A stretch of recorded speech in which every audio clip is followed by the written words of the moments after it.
series. My name is Kim Mason. I'm a registered dietitian, and today we're going to be talking about looking at labels. Kind of a confusing subject, but well worth your time to spend a little bit of time getting familiar with the foods that you're purchasing. The way I like to start looking at labels is I typically look at the ingredient list first. The ingredients are listed usually underneath what the nutrition label is. In this case, it's off to the side, but it will tell you everything that is in this product. It actually does a favor by also starting with the first item being what is the largest amount of ingredient in the product, and then going all the way down to the last product being the least amount in that particular ingredient list. I like to look at it and I like to become familiar with what am I eating? What is actually in this product? Is it whole grain? Is the first ingredient sugar? If the sugar is within the first 1 to 3 ingredients, you know that that's primarily going to be a very high sugar type of a food. The other thing I like to look at is how simple is that ingredient list? Is it stuff that I can kind of understand? This one is pretty straightforward as opposed to one that might look like this. It's hard to even tell what it is that you're eating on some of the descriptions, and that to me is a red flag. The simpler, the better. The more whole you can get, the better off you are in eating for nutrition and health. The other thing I like to look at, and actually to let you know, they have improved the labeling on all products. The final amount of getting that put into place is 2020. So we're still seeing some products still applying the new labeling laws to their products.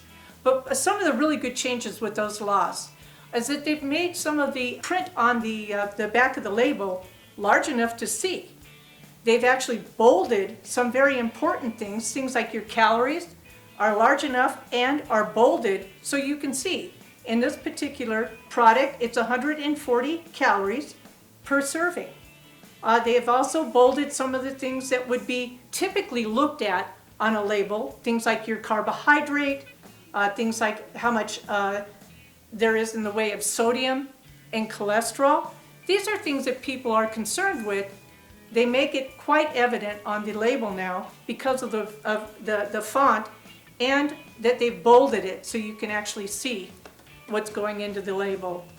The other thing that they've done is that they have now given you a way of knowing how does this particular product stack up to what I should be eating.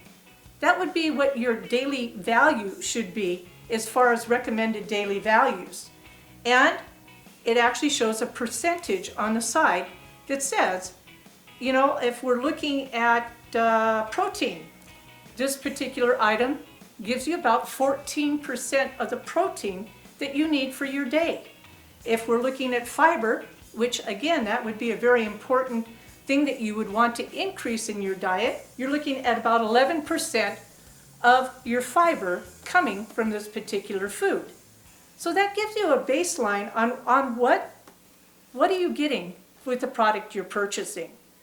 Now, you may take this and make a comparison with other products to see if I'm looking at a similar product, does another product have more of what I want and maybe less of what I don't want, the sodium, the sugar. Then you can make a decision according to what you're seeing on that label. One confusion, this is another addition that they've added onto the label, is the conversation about carbohydrate. In the past, they would lump all carbohydrate into the carbohydrate category.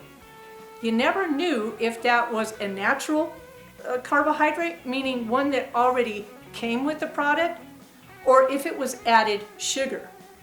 Well, now they are now indicating added sugar onto that label, so you know if they've added sugar, they've indicated that on the label. For something like this, these are pears. Pears do have their own level of carbohydrate. They're natural sugars. They're a lot more complex because it is a sugar from a fruit, but it's listed on the back as carbohydrate. And in this particular product, they've actually added an additional amount of 11 grams of sugar in addition to the natural carbohydrate that would already be in this can. So you can take a look at that, and that gives you a pretty good idea. Again, you go back and compare, what do other products have, and do they have that much in the way of the added sugar? Some yes, some of them no. I like to take a look at comparing, in this case, two different yogurts. We would all think yogurts are all pretty much made the same. You wouldn't think that there's that much of a difference. In this particular yogurt though, as we're talking about added sugars, this one has 21 grams of added sugar into this product, where this one has a total of 11 grams. If I was to compare, I think I would go with the one with the less sugar and help save myself some of the sugar that we want to minimize in our diet anyway.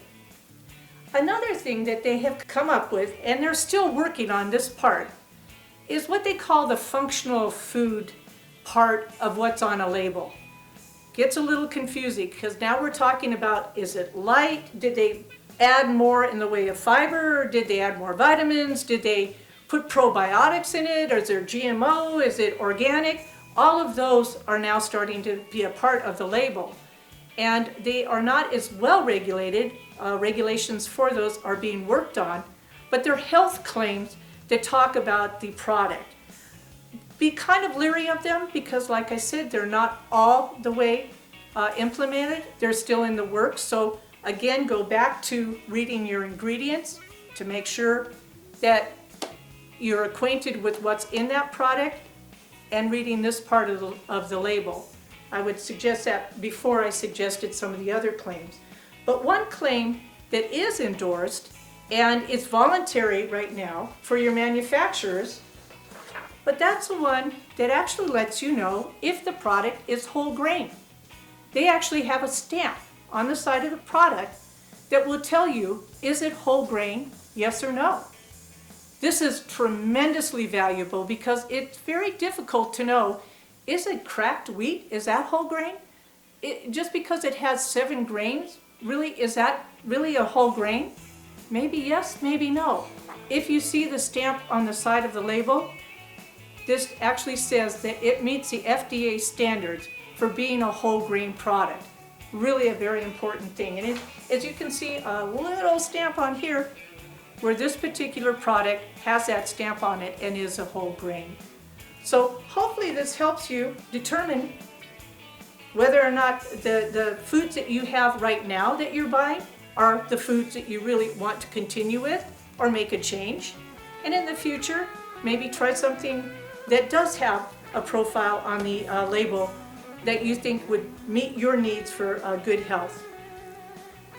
Thank you for joining us, and eat well, be well. Thank you very much.